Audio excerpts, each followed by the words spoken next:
from near and far to celebrate L'chaim Zol der Eibishter geben, that it should taka be a binyan adayad, and all the brachas which everyone who wishes Chosn Kala has expressed, the brachas that they've expressed, may they all be fulfilled b'miluam in full, L'chaim.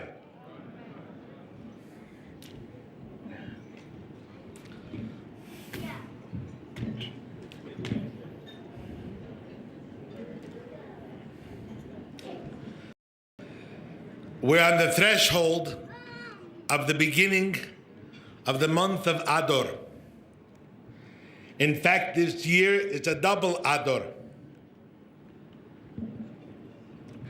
We all know that the month of Adar is characterized by Simcha, and the Rebbe has told us that we need not wait for Adar to begin.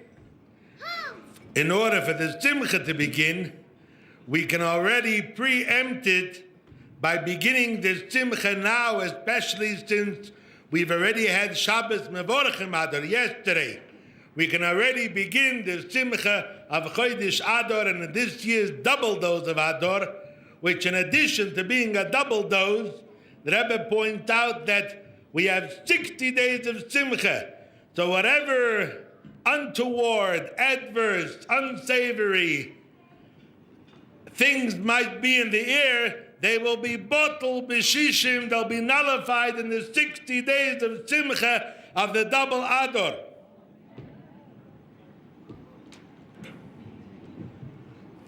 So Baruch Hashem, we've already begun today with this Simcha, and may it lead Take to a life of Simcha and Simchas for Klal Yisrael.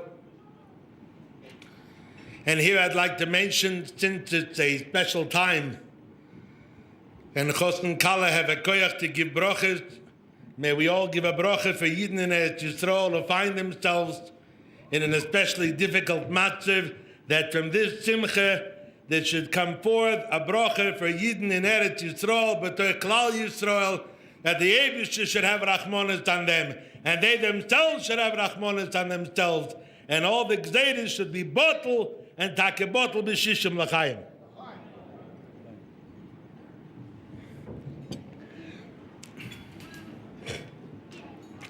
We live in an era with two different trends. The one trend is towards specialization and subspecialization. I was sitting with someone at the table, and we were talking about a certain doctor who had specialized in a specific field and done very well, and he's now going off to sub-specialize within the subspecialty in that field.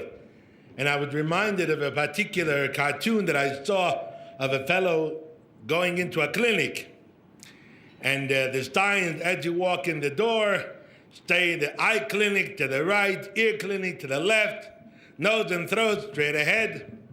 So he turns right. He turns right to the eye clinic.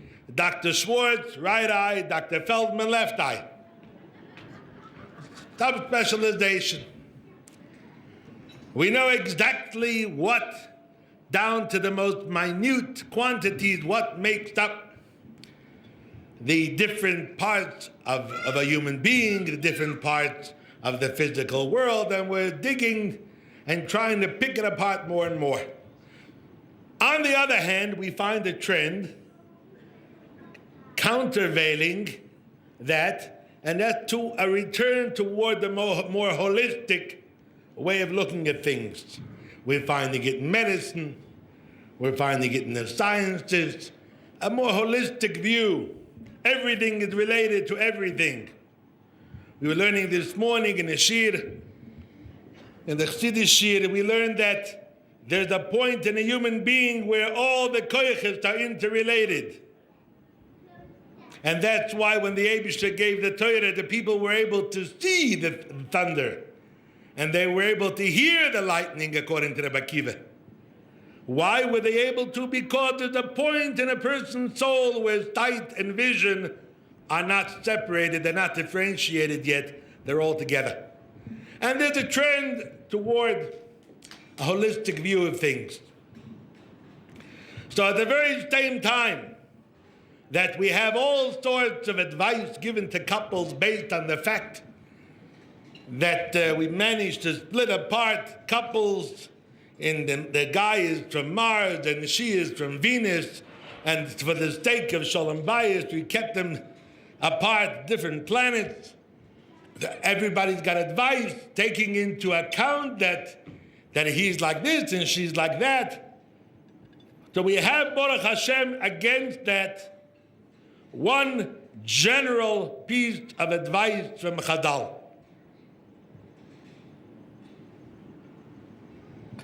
The holistic view. It's not that he's there and she's there. They are together, they're a couple, they're a unit, they're a mishpacha, and therefore there's one piece of advice that Chazal give. There's the Gemara in Be'eh. The Gemara says, "Haroite sheyiskaimu nechosov yita bohem ador." He who wants that his possessions, his properties should be successful, haroite sheyatlichu nechosov or yiskaimu nechosov. Two versions: his properties should be successful, or they should remain in good condition. Yita bohem ador. He should plant in those properties an ador tree. Meforshim explain it's a kind of cedar tree. What's special about the cedar tree? It's a very firm tree. It lasts a long time, and it forms a very good demarcation point. So if you plant these trees along the border of your property, you will always know this is where my property extends to. No one will encroach on it. No one will invade, because it's very clearly marked that this is the border of the property. So of anybody who wants that his properties should be miskayim, they should remain in his hand and nobody should encroach on them, yita bohem ador. He should plant this kind of tree in them. And the Gemara brings what the siman that you should remember that this is a good tree to plant in your properties. The postic says, Adir b'amorim Hashem. Adir. You notice the pun on the word Ador.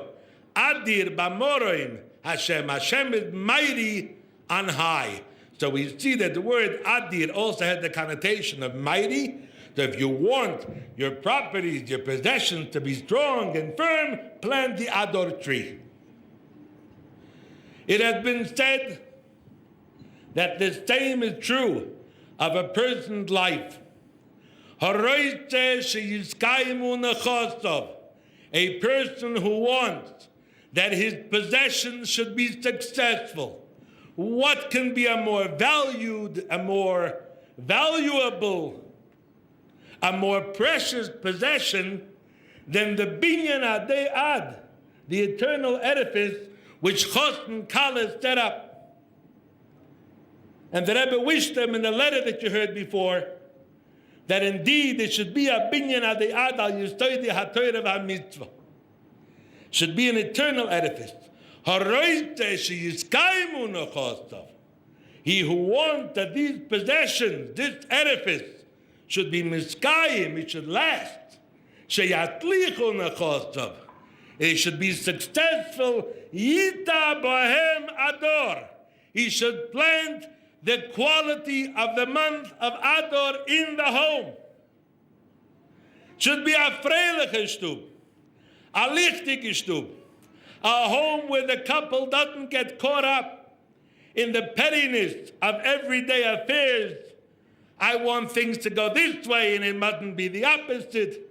When a person is freilach, he transcends that. And that's the way that his nechosim, his possessions, his home will be matliach, they'll flourish and they'll be miskayim, they will last. Yiskayim unechosov yita bohem ador. If you want, here's the one formula. It's the same formula for Chosn Kala, and the same formula Mitzvah Hashem for children to be for doiris to come. If you want them to last and to flourish, Yita bohem ador. Plant the quality of ador in your home. And this quality of ador, of optimism, of a cheerful willingness to get on with it and not getting stuck on petty things, those qualities I know that Chosn Kala can see in that side of the equation which I'm familiar with in the Dworkin family. I've known Manny and Marion for quite a number of years. Many of you here know them for much longer. And I think the one thing that everybody will subscribe to is the quality that they have